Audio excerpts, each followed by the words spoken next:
Na nossa aula de hoje, vamos aprofundar o conhecimento sobre a norma regulamentadora 18, a famosa NR18. Nosso foco específico será um ponto bastante crítico: a movimentação e o transporte vertical de materiais e pessoas. Estamos falando, claro, dos elevadores utilizados nos canteiros de obra, um tema que é, sem dúvida, de suma importância para a segurança e a eficiência. E para a gente entender por que esse assunto é tão relevante hoje, olhem só para este número: 9,5%. Esse foi o crescimento da indústria da construção civil no Brasil apenas no primeiro semestre de 2022. É um crescimento vigoroso, não é? Mas isso significa obras maiores, mais complexas e, consequentemente, uma necessidade ainda maior de medidas de segurança para proteger a vida dos trabalhadores. A criticidade aqui é máxima. É exatamente nesse cenário que a NR18 atua. O objetivo dela, como vemos, é estabelecer todo um conjunto de diretrizes. E não se trata de regras pontuais, soltas. Pelo contrário, é um sistema integrado de planejamento, de organização, focado na implementação de medidas preventivas de segurança em todo o ambiente da construção. Bom, a nossa análise de hoje vai seguir essa estrutura. Vamos começar com uma visão geral da segurança na construção, depois vamos falar sobre o pilar da gestão, que é o PGR. Em seguida, aprofundamos no transporte vertical, analisando requisitos, responsabilidades e a operação segura. E, por fim, vamos fazer uma reflexão sobre essa construção coletiva da segurança. Vamos começar, então, pelo pilar da gestão.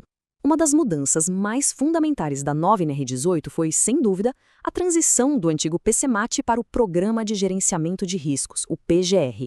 E isso vale ressaltar, não é uma simples troca de nome não, representa uma filosofia de gestão completamente nova.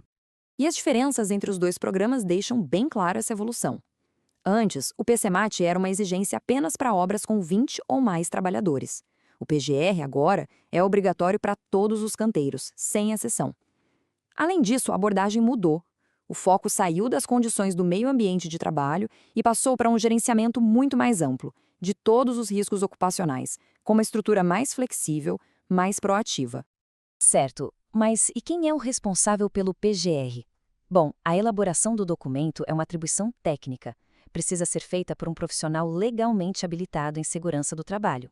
Agora, a implementação, a execução no dia a dia, a responsabilidade final por tudo isso é da organização, da empresa. E o PGR não é um documento de gaveta. Ele precisa integrar todos os outros projetos de prevenção da obra. Ok, com o conceito do PGR bem estabelecido, vamos agora direcionar o nosso foco. Vamos falar de uma das operações de maior risco dentro de um canteiro de obras: o transporte vertical. Movimentar pessoas e materiais em altura é uma atividade que exige, de fato, uma regulamentação extremamente rigorosa. E para isso, o item central da norma é o 18.11.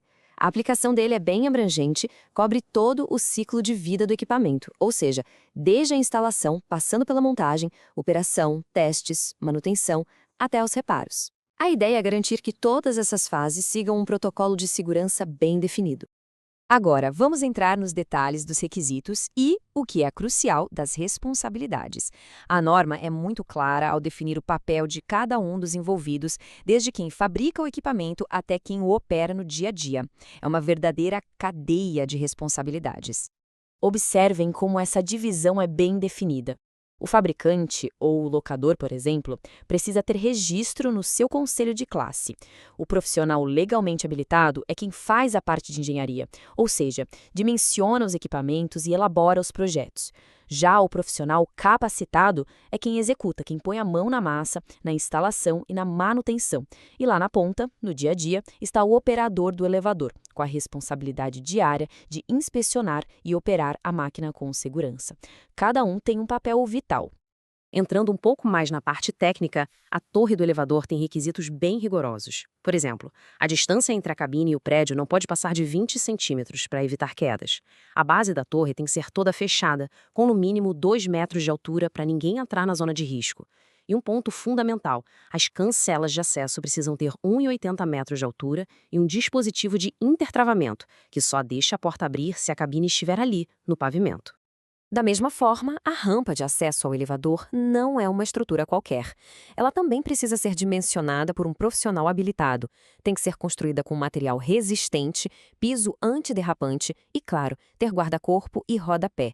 E um ponto crucial, a rampa não pode, de jeito nenhum, transmitir cargas para a torre do elevador. Ela precisa ser uma estrutura independente. Muito bem, vimos a parte da estrutura física. Agora, vamos focar na operação do dia a dia.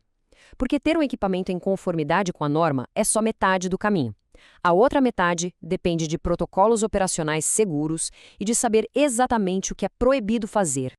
A rotina do operador é um verdadeiro ritual de segurança. Tudo começa com a inspeção diária. É preciso checar freios, sistemas de segurança, controles, tudo antes de começar. E tudo isso tem que ser registrado no diário de bordo. A operação, por sua vez, deve seguir à risca as instruções do fabricante, sem improvisos. O controle de carga é inegociável e qualquer anomalia, por menor que seja, deve ser comunicada imediatamente. É um ciclo contínuo de verificação e responsabilidade. A norma também é muito clara sobre o que não se pode fazer. São proibições expressas. Por exemplo, é proibido transportar pessoas e materiais ao mesmo tempo no mesmo equipamento. Também não se pode transportar cargas para fora da cabine. Outro ponto: nada de transportar materiais inflamáveis ou explosivos junto com pessoas. E, por fim, é vedado o uso de elevadores de cabo único que não sigam as normas técnicas. E para garantir que tudo isso está sendo seguido, uma série de documentos precisa estar sempre à mão, lá no canteiro. O manual do fabricante, em português, o diário de bordo, sempre atualizado, laudos de inspeções e, fundamentalmente, as anotações de responsabilidade técnica, as ARTs, tanto dos projetos quanto dos serviços. Essa documentação é a prova da conformidade. Bom, depois de passarmos por todos esses detalhes técnicos e operacionais, a gente começa a consolidar uma ideia central. A ideia de que a segurança nas alturas é, na verdade, uma construção coletiva. Então, o ponto crucial a ser lembrado é este. A segurança dos elevadores de obra se sustenta em 3 pilares. E eles são interdependentes. Se um deles falhar, todo o sistema fica comprometido. A gente precisa de um projeto técnico qualificado, precisa de equipamentos em conformidade com a norma e, por fim, precisa de uma operação disciplinada, consciente. E essa citação nos ajuda a levar a discussão para um outro nível. Investir em capacitação, em treinamento, não é só para cumprir a lei, é um compromisso ético. Porque proteger a vida e promover um ambiente de trabalho seguro acaba refletindo na produtividade, claro, mas, mais importante, reflete no valor que damos ao ser humano.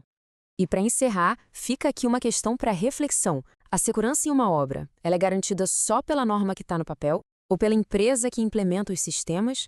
Ou será que ela depende fundamentalmente da consciência e da atitude de cada pessoa no canteiro? A resposta muito provavelmente está na interseção dessas 3 esferas.